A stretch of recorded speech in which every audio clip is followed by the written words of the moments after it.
बोलण्याचा राग आला ना कुणाला त्यानं घरी गेल्यावर नीट झक मारायची, अभंग वाचायचा, पर्येशी गव्हाणा साधं.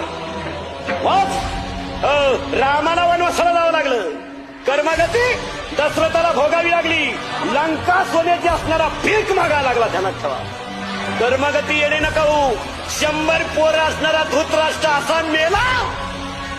अरे रस्त्याच्या कडेला पडणारा भिकारी सुद्धा एवढा वाईट मरणार नाही, एवढा वाईट मृत्यू धृतराष्ट्राचा झाला.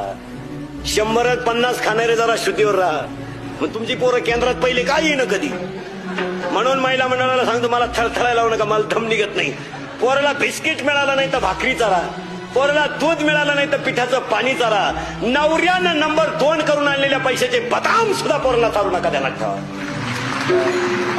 आणि जर चाराल तुमची अख्खी खानदान बरबाद झाल्याशिवाय राहणार नाही. एक सुद्धा शिल्लक सुईचं येणार नाही. अशी उरफाटी तिरफाटी येणार.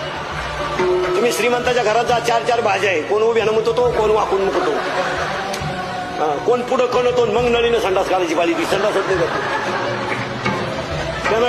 मोकार रोगी त्याला, एकाला नुसतं मीठ, एकाला काहीच नाही, एकाला नुसतं पाणी, पाण्यातच काही नाही. वाक्य लिहून घ्या, मरेपर्यंत देणार ठेवा. आसुरी संपत्ती कधी सुखानं जगू देत नाही आणि नीतीची लक्ष्मी कधी धोका देत नाही. देणार ठेवा.